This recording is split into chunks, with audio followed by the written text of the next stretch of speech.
Welcome to One Up Fantasy, helping you one up the fantasy football competition. For the latest in Chicago sports news, visit ChiCitySports.com. And now, here are the hosts of One Up Fantasy, Steven Johnson and Chris Jackle. Kaboom!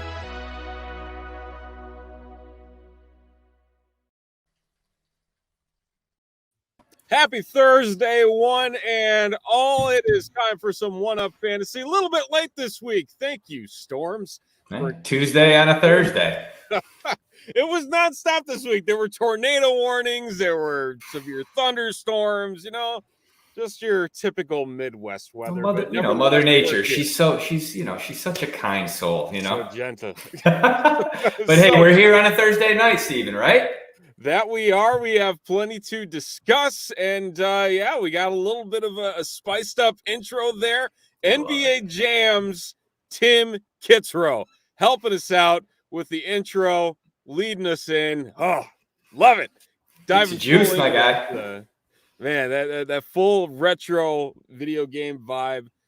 Cherry on top right there. Absolutely love it. But, we got plenty to go over and going to be talking some wide receivers that have been in the news lately with a couple things, as well as talking some deep sleepers you might be able to find at the end of your drafts that are worth the season. The waiver. So, redraft season this weekend, I think, is when it really starts to pick up, really starts to get rolling. And, let's dive right into it, shall we? Yes, sir, man. Where are we going first? What do you want to start with? We're going to start off with the defending, reigning Super Bowl champion Tampa Bay Buccaneers and 33-year-old wide receiver Antonio Brown comes out this week saying, I'm ready for a new chapter. He's ready for a fresh start to his career.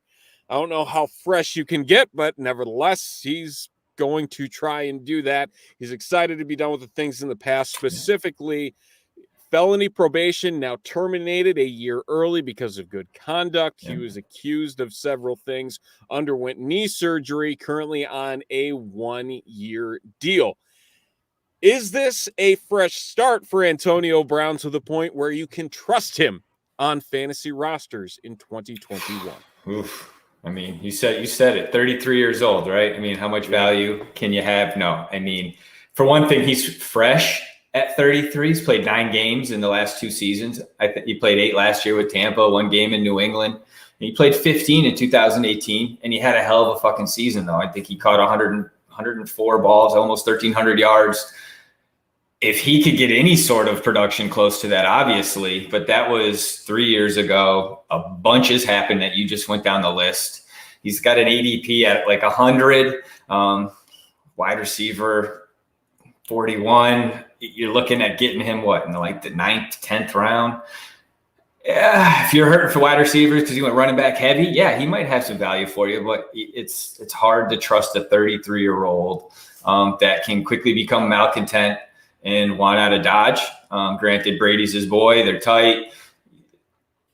They got receivers. And I know you want to talk about them. So what do you think about Tampa and the number of receivers they have over there and Tommy slinging the ball? I mean, I feel as though just in general with everything that's going on with this Tampa Bay offense that not enough people are talking about the potential for a season like what we saw with Peyton Manning in Denver, where he was surrounded by all these high-powered weapons, and he just kind of let them do the work. You have Chris Godwin, you have Mike Evans, you have Antonio Brown, Ronald Jones out of the backfield with playoff Lenny Fournette, and then you pick up Bernard. Yeah. And then you have Gronk, you've got Cameron Brate, who can do plenty as a tight end. I mean, he's a great secondary option. And then you also have OJ Howard, which God knows what's happening with him now. All the hype in the world can never save OJ Howard. But that Alabama love, you come out of Alabama and everybody thinks you're, but hey, whatever. We didn't draft Mac Jones. We got our guy. I'm just saying, Exactly. But, I was a little concerned at first because you think about just the trajectory that Antonio Brown has been on. He had that one game with the Patriots and then all of a sudden he comes in after this 8-game suspension And honestly, you didn't really feel like there was that much of an impact. But when you go back and you look at the stats and you see what he was able to do, specifically as the season kind of rolled on, this probably is an offense that can carry 3 fantasy relevant wide receivers. And having that ADP, like you said, around 100, I'm pretty comfortable like that. That's pretty solid in terms of what his production is. You look at the last 8 games, the last 8 weeks last season, Antonio Brown was wide receiver 22 during that stretch. You expand out over 16 games what he did last season in those 18 games, or in those 8 games, excuse me, 966 yards, 8 touchdowns, 90 receptions. I mean, that's relatively healthy for when you put a it guy that way. Getting a triple digit ADP. If you can get that out of a 10th round pick, you're doing something right. That's a great point, Steven. Yeah, and I mean, there's some really good upside guys there. Like, I'm a huge Henry Ruggs fan. You will not find a bigger Henry Ruggs fan. And the same goes for Michael Pittman with the Colts. I think he's got a lot on his plate to prove. Mike Williams is another one in that range, but he's been trying to prove stuff for years. Exactly. But the thing is, like, you've got a guy in an offense. Yeah, he's older. Yeah, he's on the back end here, but you don't have to worry about him being double or triple teamed. It's in a widespread offense that Bruce Arians loves, that downfield passing attack. Like I said, I can't see a situation in which you don't see 3 wide receivers being fantasy relevant, if not 4. In this offense, if he might even be able to get a couple of nice weeks here and there out of Tyler Johnson or Scotty Miller. Scotty the Jet, blown by people, Who knows? He could get you a couple bangers, but all matchups if you're looking to stream a wide receiver at the end, right, with Scotty. But you're onto something. And I saw in the chat, name a top 3 wide receiver trio. I mean, there's some good ones out there, but this is a good start. Mike Evans, Chris Godwin, and Antonio Brown. 3 wide receivers under, for in the top 40 almost for wide, in wide receiver rankings. That'd be a tough. It wouldn't be a bad problem to have if you're, any quarterback, let alone Tom Brady. So and that's going to, obviously boost up Tommy's fantasy relevance if there's, not that he's obviously got it, with these weapons he has, but. Antonio, you're speaking some truth tonight, though, Steven. Let me, there's plenty to be positive about. It's just, and of course, Bruce Arians is plugging away with the camp speak, saying that he's playing at a speed he was at 4 or 5 years ago. Okay, all right. Let's not hype this more than it needs to be hyped. But they're a week into spring, they're a week into camp, so it's just, But I mean, shit, he had 62 targets last year in 8 games. That's astounding. If you got 120 to double, like in your, 16 game scenario, 124 targets, that's pretty awesome. 10th round pick, Absolutely. The opportunity is there. The ceiling might not be as high as it was in the past, but it's the possibility there that he can still produce things for you. David, we see this question. We're going to come back to this question here if you're watching, David, and later in the show we've got mailbag questions. We're going to do some rapid fire in the comments. Anybody that's watching, if you have any questions, we'll be hitting that up at the end of the show here. So do stick around for that once we get through everything. Next stop, another wide receiver, another we say head case. I mean, I feel like they go kind of hand in hand here, going from Antonio Brown to one Michael Diva Thomas. mentality. Is that what we're doing? Is this a diva show? I guess. As we all know, Michael Thomas sending out a tweet earlier this week saying they tried to damage your reputation. Oh, yeah. You saved theirs by not telling your side of the story. He used Comic Sans font. You don't use Comic Sans. Never use Comic Sans. Hence the title of today's episode. Nevertheless. Well played, sir. Well played. Saints say Thomas wasn't picking up the calls in the spring, didn't get a surgery. They would have recommended Thomas goes for a second opinion. that suggested a surgery-free option. Fast forward to June, he has the surgery and then is labeled with a 3 to 4 month recovery. Could keep him out until the end of October. Yeah. At the rate things are going. Do you No draft bueno. Thomas, or do you say he's completely hands off? So I love Thomas. 2019, a freaking monster. You know, he's 149. I mean, it was unbelievable. You know, actually, he took me to the promised land in 2019. Now he's I don't know. It's not good when you got your guy, your star guy, liking tweets and tweeting stuff out about the front office. You're losing your Hall of Fame quarterback. You're bringing in a guy who's got LASIK. Maybe he's seeing the right color jerseys, or the guy that wants to run the ball all the time. Who fucking knows? But he's not happy, and he's injured, and he's drawn a line in the sand. It sounds like there might have been some breaking of the bread this year, or today. I'm sorry, if I read everything correctly. But still, he's out till end of October, right? What's that? Week 9? I forget what that is. 8, 9, yeah. Right? And so it's tough because they have weapons without him. We're going to talk about that, I think. But, you know, I don't know if I would be very interested in drafting Michael Thomas with an ADP at 50 right now.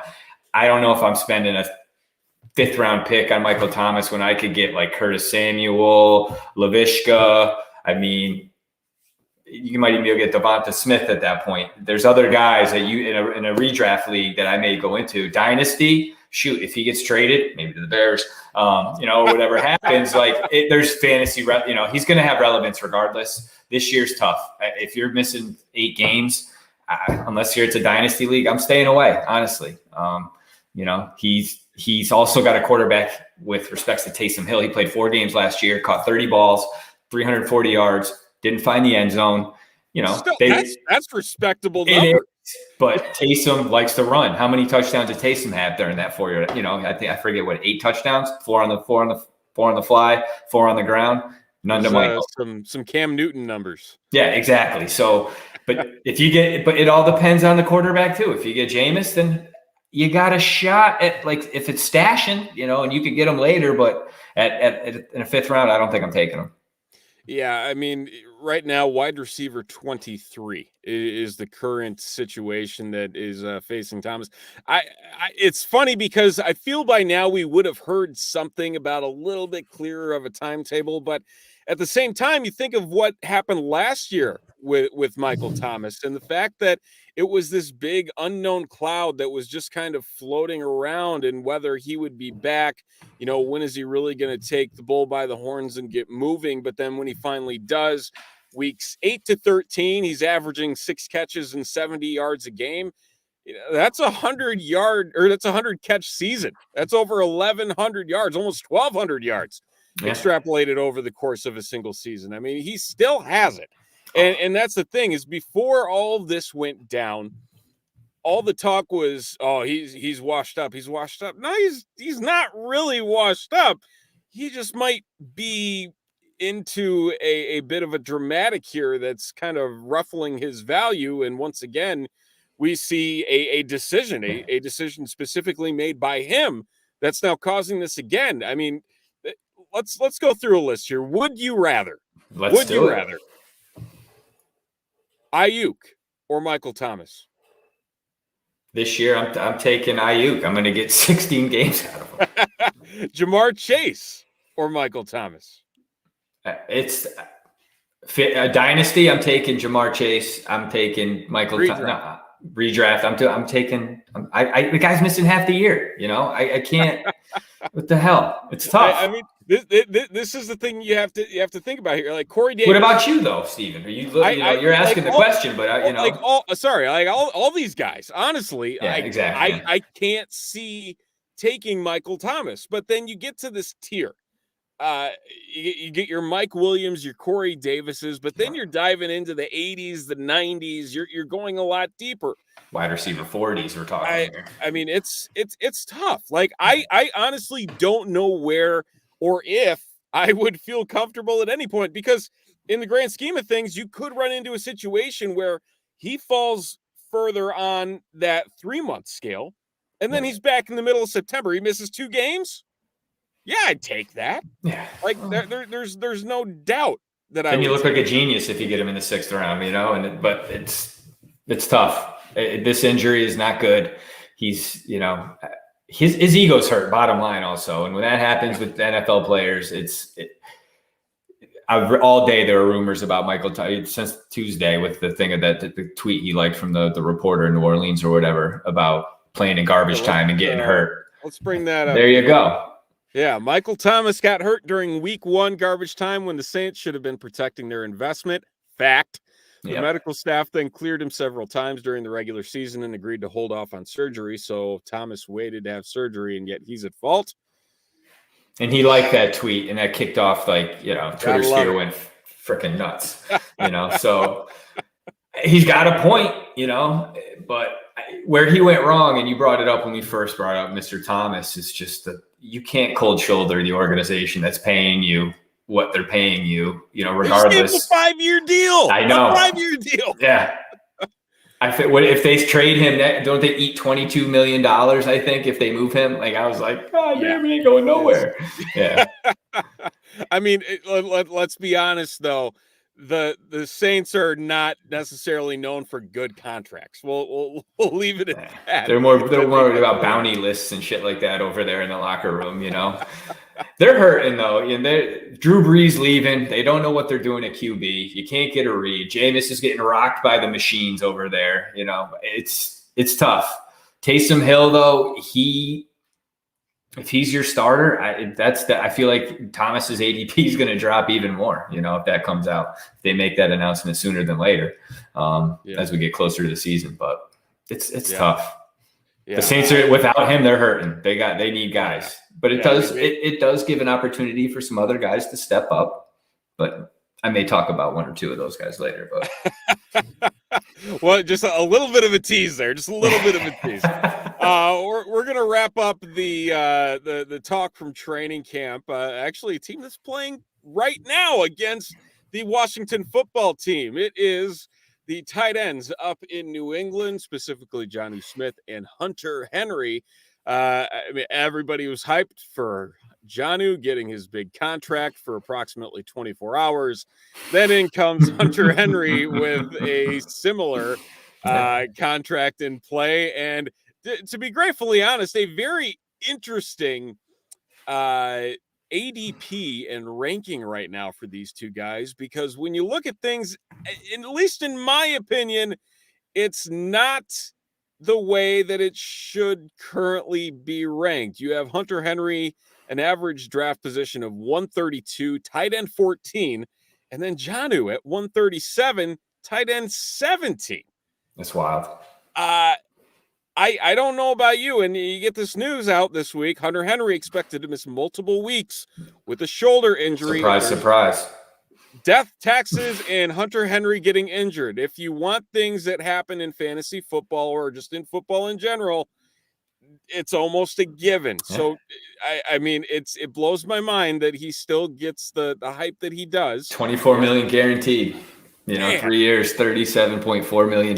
Like, hey, you've been in the league 5 years and you haven't missed more than you've played, but you know, you missed 1 game, 2 games, the whole season, 6 games and 2 games. I'm not doing the math that fast right now, you know, but I got the books back here on the mathematics, but with all that, it's like, I can't believe I get the mindset, you know, New England wants to go back to the roots. Hernandez, Gronk, that tight end set, they were able to dominate teams, but they also don't have Tom Brady, you know? And so we could go down that road, living out in New England, hearing is it the chicken or the egg, Brady or Belichick? You know, when you got 2 tight ends like that, and you add Tom Brady to the mix, that's great. But now you have Cam Newton or Mac Jones with Jonnu Smith and a fractured Hunter Henry. I don't know what type of relevance. Maybe those rankings are actually accurate. You know, now that you dissect it a little bit, tight end 17 and 14. I'm surprised Hunter Henry was that low. Maybe they're just basing it on the contract. But you know, he had 60 receptions last year. I think, what was it, like 600 yards? You know, 4 touchdowns.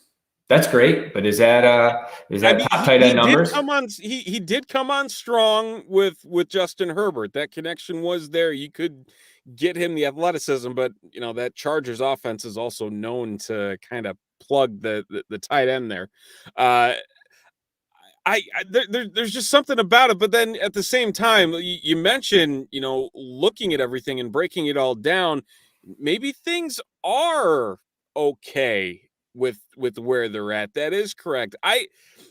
Personally, I would flip-flop the two, because I feel like Jonnu's going to be more of the gadget guy that, hell, he was getting snaps at running back in practice last week. Put the ball in his hands. I just want to watch that and see how it goes. But the thing, and there's been a lot of hype around Jonnu since that video came out that he was taking snaps, and Twitter collectively lost their shit about it. But last year, career highs in everything for Jonnu. 41 catches, 448 yards, and 8 touchdowns. That doesn't scream fantasy value. It doesn't necessarily scream steal. But at the same time, I don't know if I can necessarily put my finger on how exactly this target distribution is going to work out in this offense outside of the Patriots slot receiver, which we'll talk about a little bit. I mean, Nelson Aguilar, no idea what's going to happen there. These tight ends, for all we know, it's going to be Matt Lacoste that's going to be, leading the team in targets at tight end, and we're stuck here, looking like morons, thinking that Jonnu and Henry are going to get the job done.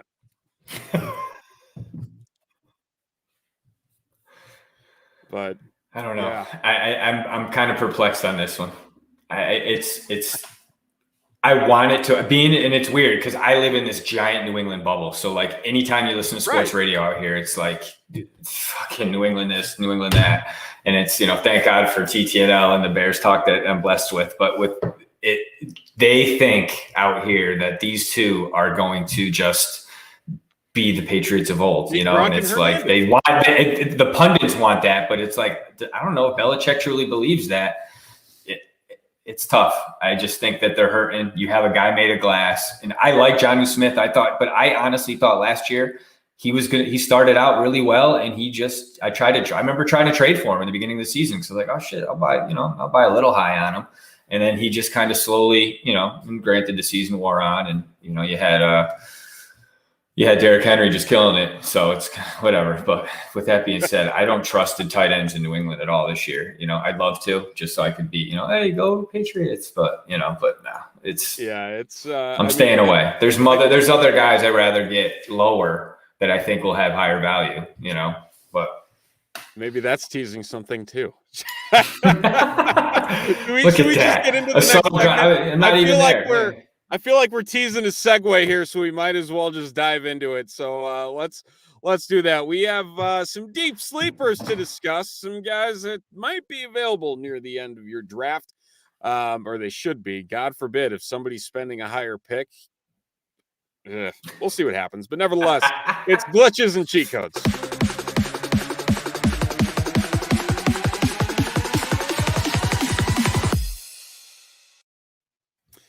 And like we said, late round winner is the topic here. So looking at more of the cheat codes and the glitches, obviously, for this Thursday evening. And do you want to start? You want me to start? Where are we going to go here? I'm going to, I was teasing on a couple of them. If you don't mind me jumping off here, one of the guys I think this year, we're going to go right to New Orleans. I'm going to go back to New Orleans.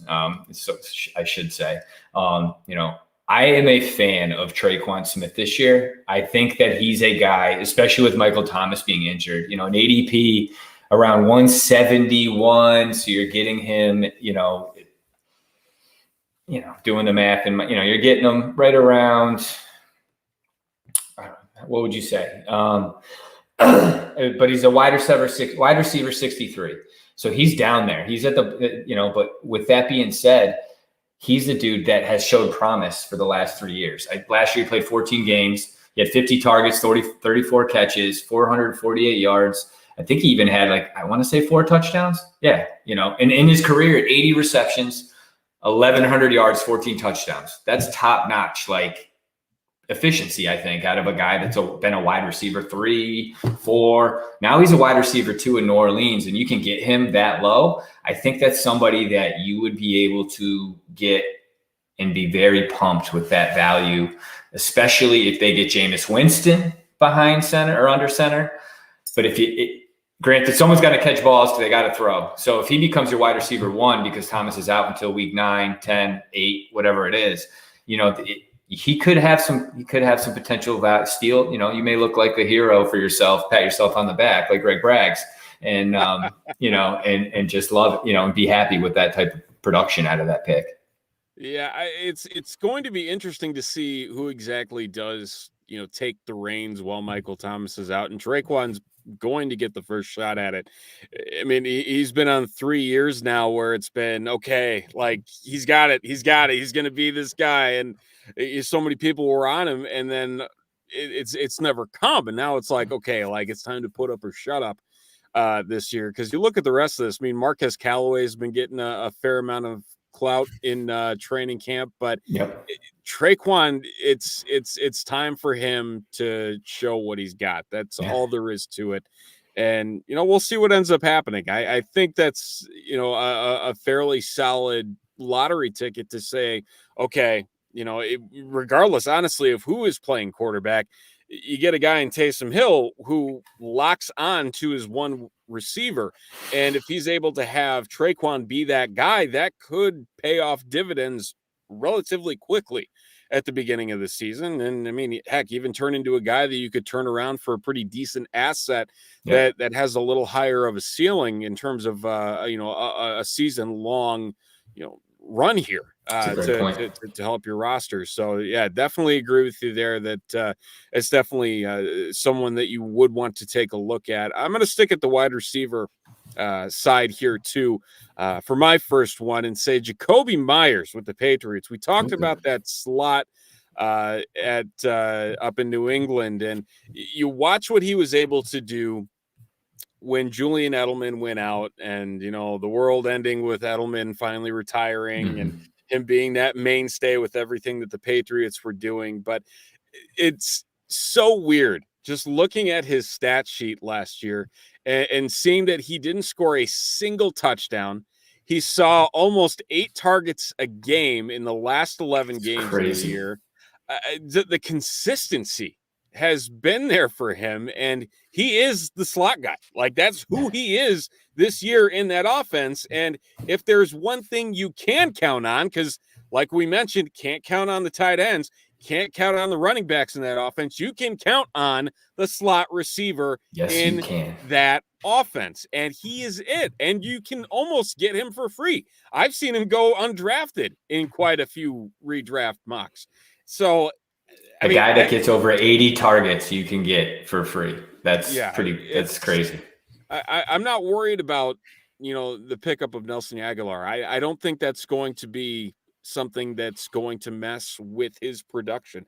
I think I look at that as really two completely separate guys, more the Demir Bird to what Aguilar is going to step into this year. So, I mean, it feels like it's a no-brainer, especially if you need to round out that roster with the 6th or 7th wide receiver on your bench, just to have there. And, I mean, heck, if he starts putting up touchdowns, I mean, that line's looking a lot better than what he was doing last year, for sure. Next one here, send it back to you. You got a tight end by chance? You know what? I do. But let me ask you a question, because talking it out. We were talking earlier. I don't want to. I was going down this list, and I was like, did I really pick 2 Saints in my my value list here? And I don't even like either of their quarterbacks. And what type of talker am I? What type of dude am I? Am I going to sit here and be like, oh, I like the tight end. I love Traquan. As much as I think Troutman over it, is going to do okay. I'm worried about having another tight end on my list from a New Orleans guy. So if you don't mind, I would like to pick a wide receiver. Another wide receiver? And this is quarterback contingent as well, but Paris Campbell, who missed almost all of last year, played basically one game. He had 9 targets, 6 receptions, 71 yards. I think he's somebody with an ADP of 209, so he is down there. But if Wentz can play and get there, which we're hearing, maybe week 1, him and Nelson are on the sideline walking around. They're there. Feel that way. It didn't feel that way it was going to happen.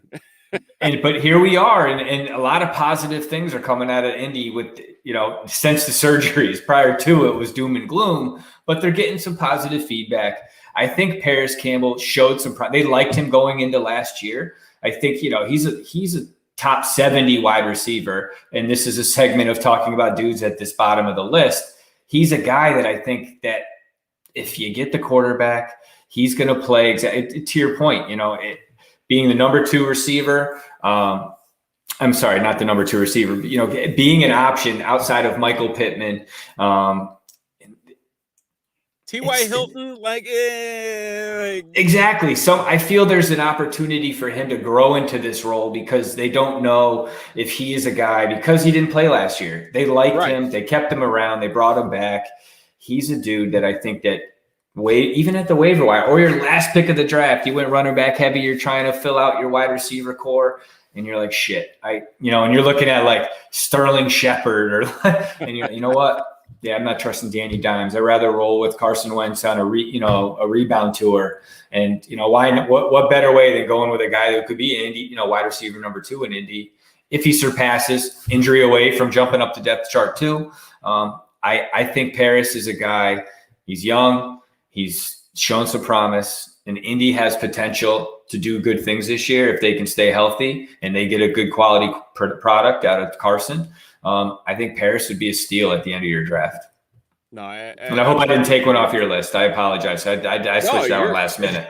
It's funny. It's nice having him finally healthy, and it's rough because it's been these soft tissue injuries, and it's like, oh, it's not the thing you want to see because it's the things that come up again.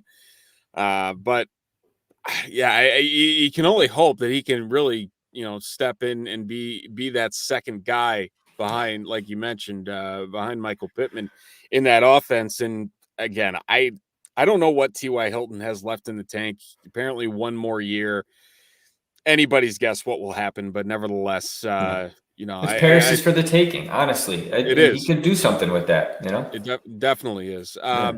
So, what do you got? I saw Shane here with it. I know we put this up. It's timestamped. So let's get to a tight end. And actually, Irish Rastafarian is getting ahead of me here with my pick. I love Irish. The one, the I'm only. 5'11", by the way, Irish Rasta. He asked in the chat, "Are you 6'4"? I wish. My program height's 6 feet.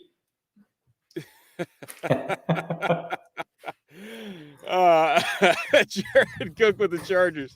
I think if you're going to fade tight end, late round target that you definitely need to come away with. Again, yeah, he's getting up there in age, 34 years old, but he reunites with Joe Lombardi. He was with him with the Saints, wanders into an offense that targeted tight ends over 140 times last year. And yes, new regime, new setup, but Lombardi knows what he has in Cook, and Cook knows what this offense is going to be. And it's a great marriage. Donald Parham, I think, is definitely a much more longer term option. If you're in a dynasty league, then that's definitely the way to go. I'd probably be hands off of Cook in a dynasty league. But in terms of redraft, I honestly don't think you can go wrong. Last year, 500 yards, 7 touchdowns. And honestly, I feel like there's a little bit more space for him to grow in terms of what he has in Los Angeles. Almost at San Diego. But, you're right. It feels as though it's there while these other young guys get more acclimated to the NFL game. And so, I mean, you pair a high-powered offense with a guy that fits that mold, understands what that offensive playbook is right out of the gate. Yep. You can't go wrong with that whatsoever. It's a good point. Look at the Irish Rastafari and hitting the nail on the head. Look at that. Yeah. You guys are kismet here.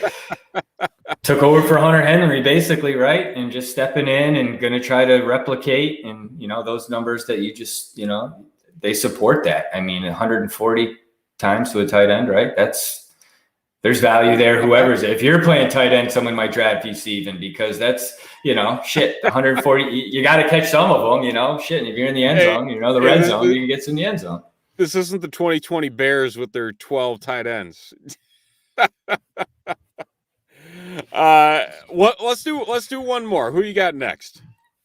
Well, I'm gonna stick with I'm gonna be a little homer here. I'm gonna stick with the Chicago Bear. I think somebody who has some value, sat out all of last year with COVID, was the Super Bowl MVP in 2019.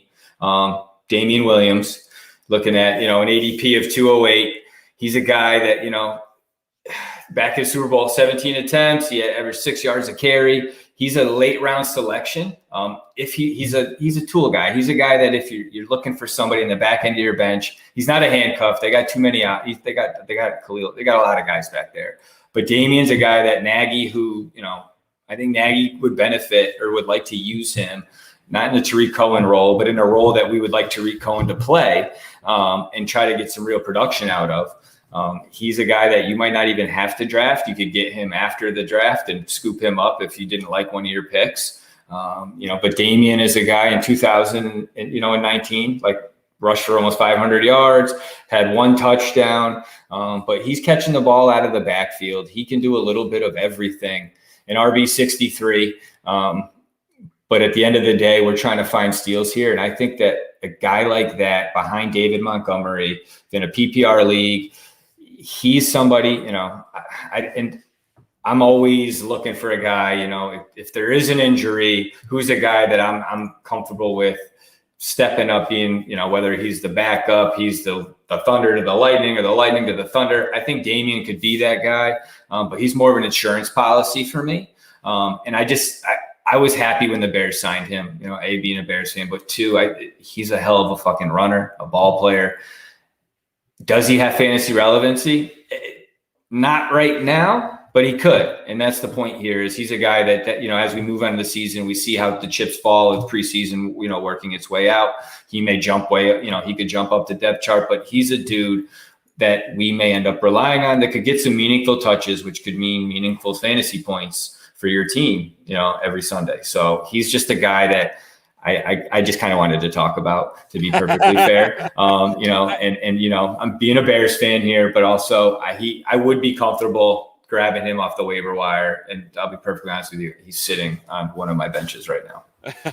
Well, it is funny you bring him up because you talk about everything that we've heard in camp about Tariq Cohen and how positive Matt Nagy was at that first press conference about Tariq Cohen getting up to speed. And now it's like, let's pump the brakes here. And now it's a lot of gray area around what exactly he's going to be, or when he's actually going to be at full strength. And the fact of the matter is that Damian Williams is coming off a completely fresh leg season because he just straight up didn't play, and he can do it all. He can run, he can catch, he can block. And if we know anything about this Bears offense, or what Matt Nagy does, is that it can support two running backs. Yes. And you mentioned as a handcuff to Montgomery.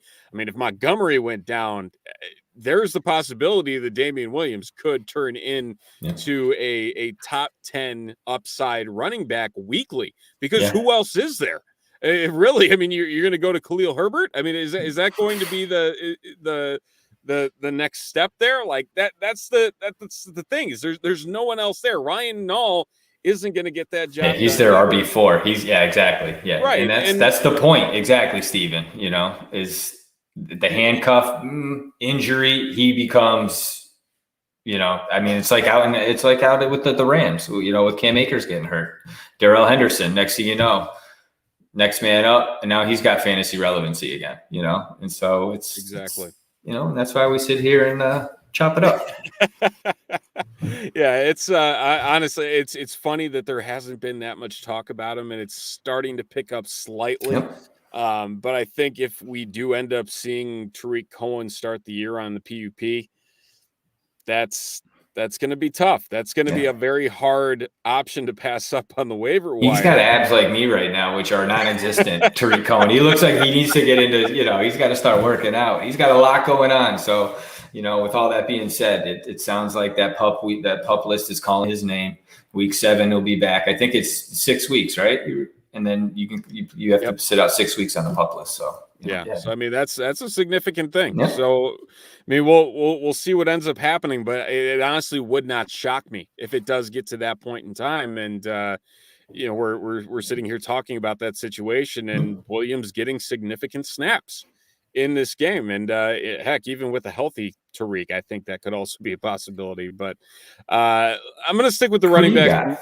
For my last one, I'll stick with the running backs here. I think he can easily be considered the shit show of the NFL. And that being the Houston Texans. It is a mess of a backfield. However, in my mind, it feels like a viable lottery ticket. And that being Philip Lindsay. He comes over from the Denver Broncos. I mean, you look at the rest of this running back room. You have David Johnson, Mark Ingram, Rex Burkhead. Like, that doesn't excite a lot of people when you read off those names. It would have 5 years ago, exactly, but not now, where you have age, you have injuries, you have everything piling up. And then you have Philip Lindsay, who's still a 26-year-old back. He's the young guy out of this group. He has the ability to run the ball. He has the ability to catch the ball that we saw at his time in Denver. Since 2018, Philip Lindsay is a top 10 in rushing yards in the NFL. Yeah. Think about that. Like, it's crazy to see that. And listen, this is going to be an offense that is going almost 5 yards a carry, right? Yeah. I mean, he was doing it productively. I mean, it wasn't a volume issue whatsoever. But I mean, you're going into an offense here that's going to be playing from behind. You're going to need a running back that can catch the ball. Yeah, David Johnson can catch the ball, but he's also shown so much damn wear and tear. What more can you say about the guy? Yeah, exactly. It feels like it. And Duke Johnson is no longer there. They need that Duke Johnson type player. Yeah. And here is Philip Lindsay, who he had some injuries last year. We get it. But at the same time, somebody's got to step in there. It's not going to be Mark Ingram, who gets cut midway through the season last year. It's not going to be Rex Burkhead, who floated around on New England's roster for years. Honestly, you just subtract all these guys out, just looking at what their recent history has been. That's what things are kind of looking like to me. And it's worth the lottery ticket if he is the last man standing in Houston, even if it is an offense that may not be 100% up to par.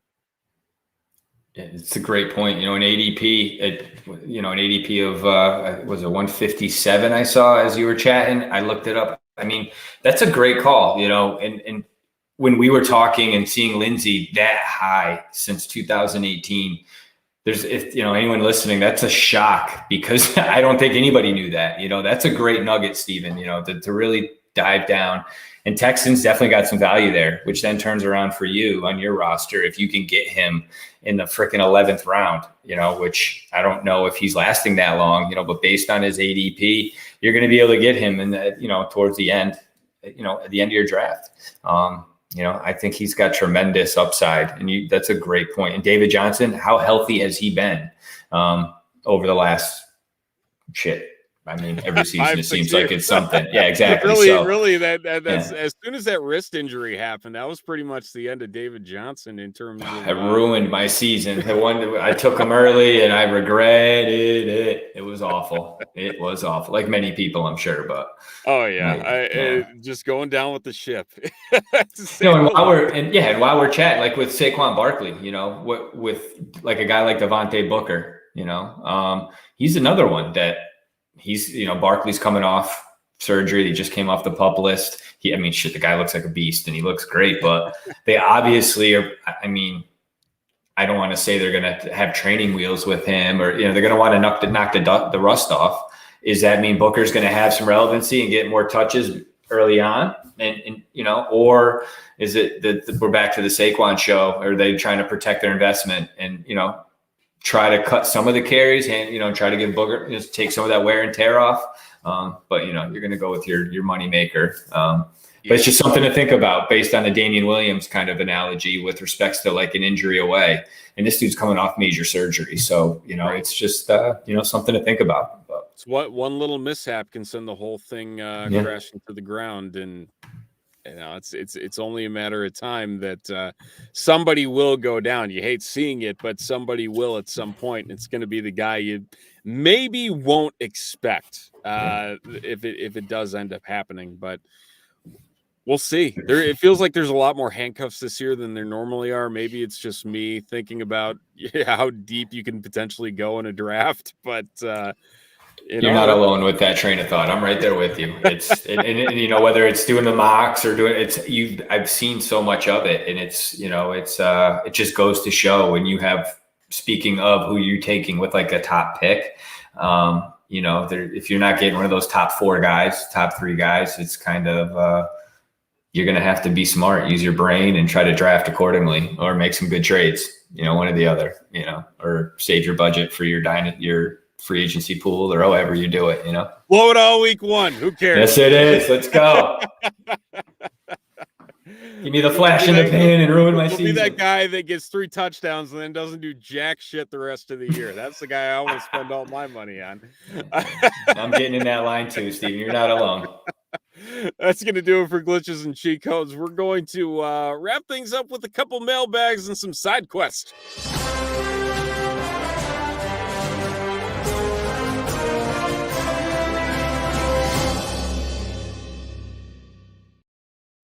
So like we mentioned earlier, we're just going to be wrapping up the show. We've got an announcement at the very end, so stay tuned for that. But in the meantime, I know we had some questions that were flying in. So those of you who are still watching, if you have any questions that may pop up, we have, the one, you're way ahead of me here, man. It's that TT Nelson producer finger there. I was like, I remember that one. Oh, yeah. Or Phil will fucking yell at me. So, whatever. This from David. First pick, what would you guys go for right away? You go first. It's CMC or bust. I mean, I feel like that's the that's the main thing. If you've got the 101 and you're not taking Christian McCaffrey, the only option, take him off the board. Who's your maybe in your mind? Is there anybody else? Because how can you not go Christian? But would you go Kamara with no Taysom, no like Michael Thomas? He just can get the ball every hit. It's funny because there's been all this hype around Kamara being this guy with Michael Thomas out, but people forget just how rough it was with Taysom Hill at quarterback with AK-47, and it was Dalvin Cook. Dalvin Cook would be my second option. Yeah, I think he would be the second option. Fuck the Vikings, but whatever. Derrick Henry is tempting, but especially if you're in a PPR league, that reception upside is not there with him. It is with Dalvin Cook. I still kind of feel uneasy about Dalvin Cook's injury history. Yeah, it's one of those things where you got to go Christian McCaffrey. Like, that's it. Yeah. Unless you're in a 2-quarterback league that has 6-point touchdowns, then it's Patrick Mahomes. Like that's the only thing that changes things up. Yep. Yeah, I'm with you on that. I couldn't even. I tried to come up with a counterpoint, but it's like, how do you? It's CMC. It's like, it's a great question. And appreciate that, Dave. It's definitely something that we want to, do more of, and I think that's a good start. Who's your first pick? And if I got 2 text messages last night for 2 drafts coming up. I got the 2 pick and I got the 11 pick. I got guys trying to trade for the 11. I got nobody wanting the 2 pick. I don't want the 2 pick. So I'm trying to trade down to I like being in the back of the draft. I like to double up at the end there. Just something that I've always, but nonetheless, if I had the 2 and CC, Christian McCaffrey sitting there, I'm pitching a mini tent in my my drawers here because I'm super excited someone fucked that up, Well, it's funny because there's some people that I help with drafts, and like you mentioned, you have the second pick. So does this guy, and he's like, "Oh yeah, first pick's really considering Henry." I'm like, "Please, God, let him take Henry." Tell him to take him. Text him, be like, "Dude, I think that's an awesome fucking pick. Yeah, do that, please. Yeah, take him." Yeah, because he probably may not go wrong, and I know Irish Rastafarians over here saying that, in 17 games, Henry could break the rushing record, but now you got another mouth to feed over there. It's there's gonna be a couple more balls maybe getting thrown. Well, and that's not like entirely the situation too, because there's Henry, he has a real chance to break the rushing record. I'm not gonna deny that, but like the thing with fantasy is you can get so caught up on the stats and not necessarily what the player can really do, if that makes a lot of sense from a fantasy perspective.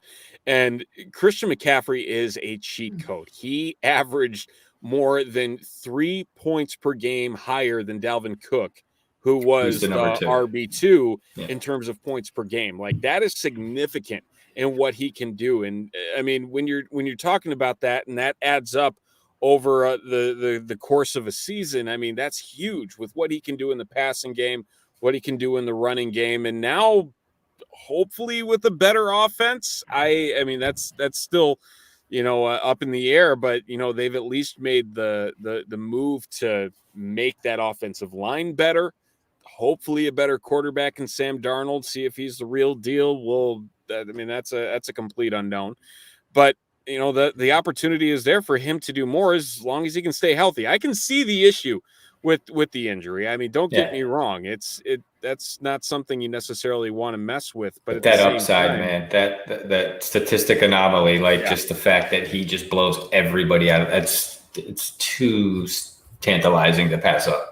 Yep, absolutely. There was another question here. Let me see if I can track it down. There, man, you are just on top of shit here. What are the odds TJ Hawkinson gets me good value later in the draft? Yeah. They expect. Well, no, I mean, I love TJ. Okay. He's a tight end 6. I think he's a guy that you're gonna get in the first. He's gonna go top. Shit, it's probably gonna go by the 6th round. He's a guy that you're gonna want to keep an eye on. He's a guy that some people view as like a tight end 3. He's the top 3 tight end, and some people look at him as maybe just a top 10 tight end. But with all that being said, he's young. He's got value on the dynasty side. He's got value on the redraft side. An ADP of 61, like I said. I like him. I mean, granted, he's got Goff throwing the rock. Granted, Goff could do good things. We just don't know. You get a little nervous, with whatever goes on in Detroit based on it just being fucking Detroit. And, they got their coach wearing Formula One helmets and they're biting kneecaps and nothing sounds great coming out. It's Detroit, but TJ is going to get balls. He's been doing it. He had Matt Stafford, but still, I think Caden is going to be doing okay if he's drafting TJ this year. I don't know. What do you think? Yeah, I mean, he is my TE4. I'm taking him over Pitts. I'm taking him over Andrews. I mean, Wow. I'd start considering him in round 4. That's kind of where I'm at with him. You look at what else is there in Detroit. I mean, you have It's Perriman, nothing. you have St. Brown, you have Tyrell Williams. It's not a lot to write home about. And here you are with a third-year tight end that had 100 targets on the year, had over 700 receiving yards, was trending in the right direction, and honestly has this build of being this unstoppable monster in that offense, because for, just lack of other options that are there. And yeah, a lot of people are really high on Kyle Pitts this season, and I completely get it, because he's the highest taken tight end in NFL draft history. He steps into an offense that loses Julio Jones. I still feel like there's going to be a bit of a learning curve there with him, and really you'd be looking at for where Pitts is going in terms of a rookie. Yeah, he can break the mold and put up numbers that we're not accustomed to seeing out of a rookie tight end, but we're talking numbers that we haven't seen since Jeremy Shockey in 2004 for that to happen. And that's just getting to 800 receiving yards. So, I mean, just to put into perspective just how rare that is. And yeah, he might be used in more of a wide receiver setting. He might be a Marquise Colston type with what the Saints did when he was a rookie out of Hofstra. Shout out Draft Dr. Phil. Hey. The boys. But they also lost their top 2 wide receivers, so I mean, and TJ's the same. He's the constant presence there, so I think Caden being a homer, liking his Iowa boy down there, from the town over or whatever he was saying, I think he's a dude that he could surprise, end up being you know what, Steven, you could be onto something, TE3. But I like Pitts. I think he could just be a monster. He could be a monster. I want to give it a year on him, because I just don't trust rookie tight ends. There's something about it. I can't do it ever. I've been burned by Eric Ebron. Who has it? Fuck it. Everybody I think that's played fantasy football at some point has had. Never mind. Yeah. Ebron has done you dirty. Just the pain. Yeah. But nevertheless, it's part of the set there. We got let's do one more question before we make our big announcement here. Actually going to help Robert with his league. Oh, there you go. We're doing the same thing. Look at that. I'm just going to leave producer duties to you. You've got this faster Twitter than fingers. I do. Let's go. 2 keepers, Chubb and Russ, Chubb and AJ Brown, or DK Metcalf. I mean, I think Nick Chubb is in for a big season. I feel like he has always been underrated in what he does. Give me AJ Brown over DK Metcalf. There's something about Metcalf where he goes up against more formidable corners and he gets roughed up. He gets shaken up, and it feels like it's kind of a game of give and take with him and Tyler Lockett. And it's never really both of them going off at the same time. Too inconsistent. Yeah, I'd say it's Brown and Chubb. Yeah, we talked about these Titans wide receivers. I think our first show, when I talked about Julio Jones and talked myself out of a pick, and they're loaded with their wide receivers. So, and I think that just benefits a guy like AJ Brown, he was a beast last year when he was on the field. I know he's played through injury. He answered his texts and his calls from his team when they reached out to him, and he rehabbed and did this. He got out there. He's not holding a grudge. He was super pumped to get Julio, give him his number. I mean, he was ready. He didn't, but my point is, he understands the benefit of a guy a guy like that on in your clubhouse or in your locker room. And on the fantasy side, because it's a fantasy show, I think it's a beautiful thing to have that opportunity AJ Brown's going to flourish. I think that, to Irish's point with Derrick Henry, it's just going to make it a little easier for AJ to have some success when you got to worry about everybody. And there's no Adam Gase fucking up Ryan Tannehill. So we're going to be doing okay. So I second your pick here with Chubb and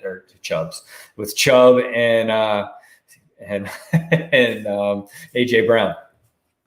Yeah, it's pretty straightforward. I don't think you can go wrong with those. I mean, keeping a quarterback has never really been my cup of tea with anything. It's just, I kept Mitch after 2018 in one of my dynasty leagues, or one of my keeper leagues. So yeah, I totally, I came in second to last place in that league. So go fuck myself. But whatever. You win some, you lose some. That's why that's why we sit here and think we know what we're talking about sometimes, and then the harsh reality smacks you in the face. Exactly. Yeah, you gotta. Like, and my friends still make fun of me for it. So the one you'll never live down. Hey, at least you weren't drafting like an injured or retired player. Could be worse. Or Blake Bortles. Yeah. We love you, Shuri. Whatever it may be. But that'll do it for mailbag questions here. We have one big announcement before we do wrap things up here on this special edition Thursday night, and that would be that we will be doing a listener league with the TTNL patrons and getting them all set up here. I know we're kind of running up against the clock here, but we're going to be keeping an eye out for that and playing against the TTNL crew and seeing what you guys can, puts the test here. Yeah. In terms of your fantasy acumen. It's going to be awesome. I think it's a great idea, getting the fans involved, the patrons. I think it's a great way for the fantasy heads that are Chicago Bears heads, that are going to be right here with us. I think it's going to be a fun opportunity to interact with everybody, chop it up, talk shit when you're beat. It's going to be fun. It's a good opportunity. I think we're going to have some details to come. We're going to use some social media. We're going to use the show, but we'd like to try to get the details and everything squared up sooner as the season's approaching. But we kind of wanted to let everybody know that this is where we're going with this. I've already got a list of people that have reached out to me that would like. So the list is growing, and it depends on how many people we get is how big the league could be. If I'm, what do you think? Am I fair to say that, Steven? No, yeah, I'd say that's a fair assessment. And okay. We'll try and accommodate as many as we can, obviously within the means of the websites that we have to work with and everything that we have at our disposal. As we all know, some websites are better than others in that regard, but we'll do our best. That's all we can do, right? Yes, we can. Scout's honor, Yep, absolutely. We do appreciate everybody watching here on this special Thursday night show. Hopefully Storms will keep us on track next Tuesday, because I believe we have a guest on Tuesday. We may have a guest, our first guest. That's what it sounds like, That's what I heard. I can't wait. We'll have to put that out into the Twitter sphere next week, so to let everybody know that. And yes, we sir. will have things rolling next Tuesday night, 9:30 Eastern, 8:30 Central, back on our normal time frame, talking more fantasy, more strategies, and everything in between. We'll see how the week treats us, the weekend treats us, with the first full slate of preseason games starting tonight. Bears playing on Saturday. Yes. Where we'll be. Yes, we'll be watching. That we will. I'll be in Canton, Ohio at the Fantasy Football Expo. So that'll be a whole mess of fun. That doesn't sound like fun at all. That does not sound like fun at all. Check out the Hall of Fame and see Jimbo Fisher's new bus there that he's got going. So it'll be all good. I'm a little envious, to be honest, but what can I say? That's the benefit of living out there. You're on the region, and I'm stuck in the Patriots bubble. So all I got is Patriots place out here. And I said Jimbo Fisher. I meant Jimbo. I was going to correct you, but I was like, I saw it click in your head. Okay, that's the coach. Yeah. Apologies, Jimbo. I'm tired. I love it. Hey, it's been a long few days. We're having some fun talking fantasy, and again, you have power. You're good, right? Yes. One of these days it'll all go black and it'll be like, oh, well, power went out in the booth. Here we go. Is that thing tornado proof? Like, can the wife get and the kids get in there? There's nails in the top of this. I didn't really make this the most. Oh boy. Yeah. If the top ever flew off of this, I'd be scared to death. Let's just put it that way.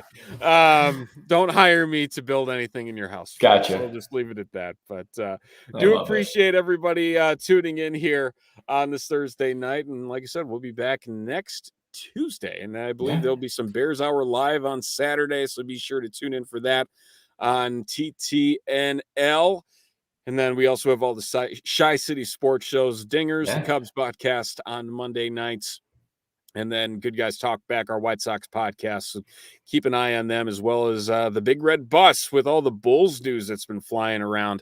To talk about there with that. So very exciting to be a Chicago sports fan right now with everything going on. And time to get ready for some football, I think, overall. But yeah, say we do it again Tuesday, right? I look forward to it. All righty. Have a good night. Good luck, everybody. Draft well, sleep well, stay healthy, and we'll see everybody next Tuesday. That we will. Take care. All right. Bye, guys.